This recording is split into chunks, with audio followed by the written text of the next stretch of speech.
les chances que Demidov soit ignoré par Anaheim et par Columbus sont quand même assez bonnes, ce qui fait qu'il pourrait glisser jusqu'au 5e rang. Puis là, c'est le Canadien qui aurait une décision à prendre.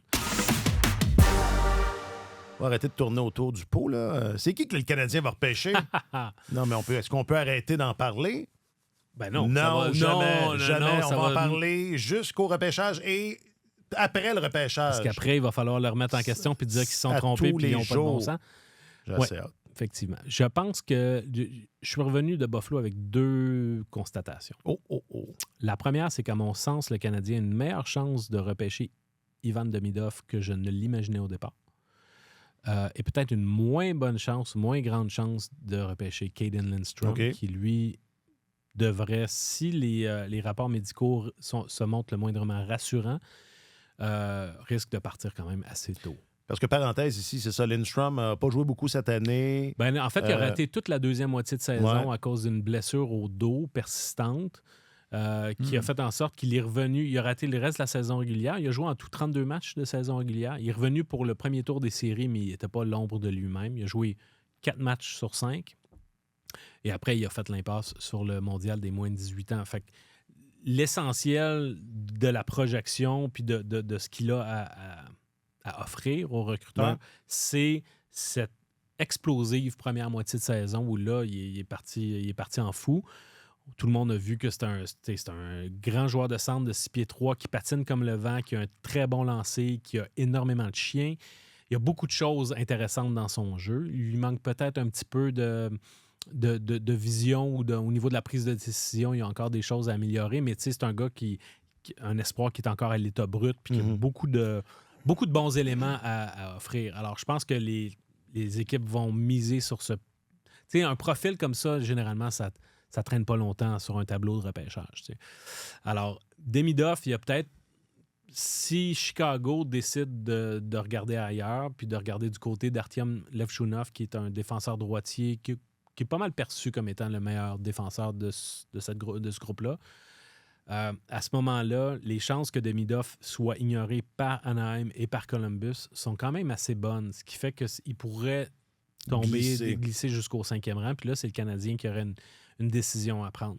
L'autre chose que j'ai retenue, c'est que dans l'éventualité où Demidov et Lindstrom seraient tous les deux repêchés, je pense qu'il ne faudrait pas se surprendre si le Canadien décide de repêcher un défenseur.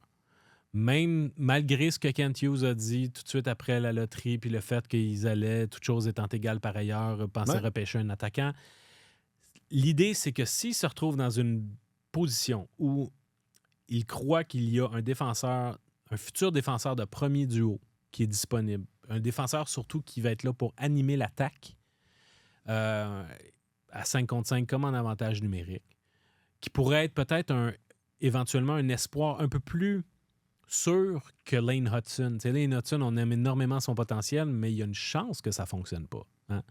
Alors, si le Canadien croit qu'il y a un défenseur là qui peut devenir un défenseur de premier duo et un tant soit peu un corps arrière, puis que à côté de ça, les autres attaquants sont des gars qui sont davantage projetés comme étant des attaquants de deuxième trio et non pas des joueurs vraiment de gros impact, bien là, tu dois te dire, malgré le fait qu'on a plus de défenseurs que d'attaquants dans notre pépinière, bien là, il faut que tu regardes c'est qui le meilleur joueur disponible. Puis entre un défenseur potentiel de premier duo, un attaquant de deuxième trio, bien, il n'y a pas vraiment photo.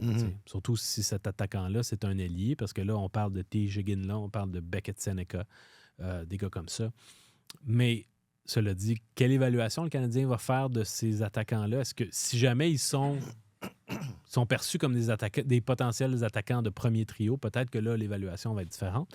Mais je pense qu'il ne faut pas que les amateurs soient trop surpris si le Canadien finit par repêcher un défenseur parce que la possibilité est là. Il faut toujours y aller avec le meilleur talent disponible. Oui. Le repêcher en fonction des besoins, ça occasionne des erreurs que tu peux payer extrêmement longtemps. Puis si tu as une grosse banque de défenseurs qui sont ultra talentueux, ben, tu vas pouvoir les monnayer puis obtenir autre chose en retour et aller chercher la bonne valeur. Mais il faut privilégier le plus haut niveau de talent, peu importe la position. Si c'est un gardien, c'est un gardien. T'es dans le top 5. Là. Absolument. La dernière fois que le Canadien a fait ça, ça a été payant. Ça a été payant. Pas mal, oui. On peut dire ça. Et tout le monde se disait, voyons, oui. ils ont José Théodore. Qui venait pas juste de gagner le Hart en plus? Non, ça revenait, le Hart, c'est 2002, Okay. puis il a été repêché en 2005. Fait que c'est 3 ans. Okay. Mais non, c'est effectivement, il faut aller avec le meilleur joueur disponible. Puis tu sais, en même temps, moi, il y a un petit côté de moi qui me dit, tu sais, je regarde Brady Tkachuk et Matthew Tkachuk, qui clairement sont les... Tu le vois dans leur façon de jouer, dans leur ADN, que c'est vraiment les fils de Keith Tkachuk. Oui. Puis je regarde TJ Ginla, puis je me dis, s'il fallait qu'il soit vraiment fait dans le même moule que son père, puis il est coaché en fonction de ça, son père a non seulement une éthique de travail en tant que joueur qui était irréprochable, qui était un ambassadeur pour la Ligue, un membre du Temple de la Renommée, puis aujourd'hui, c'est un entraîneur dans une académie en Alberta, à Kelowna. Tu sais, il encadre son fils de manière incroyable. Fait que si la pomme ne tombe pas loin de l'arbre, malgré le fait que peut-être qu'en ce moment, on se dit « Ah, tiens, on le voit davantage comme un gars de deuxième trio, il n'est pas tout à fait aussi bon que X, Y, Z », je vois un élément de risque à ignorer un gars comme ça parce que rappelons-nous qu'en 1995, il y avait 10 joueurs qui avaient été repêchés avant Jarome Iginla. Puis Iginla a fini sa carrière, il était meilleur que toute cette gang-là. C'est celui qui, de loin, a fini avec la meilleure production dans tous les joueurs repêchés de 95. Donc, TJ Ginla, sous-estimez-le à vos risques et périls.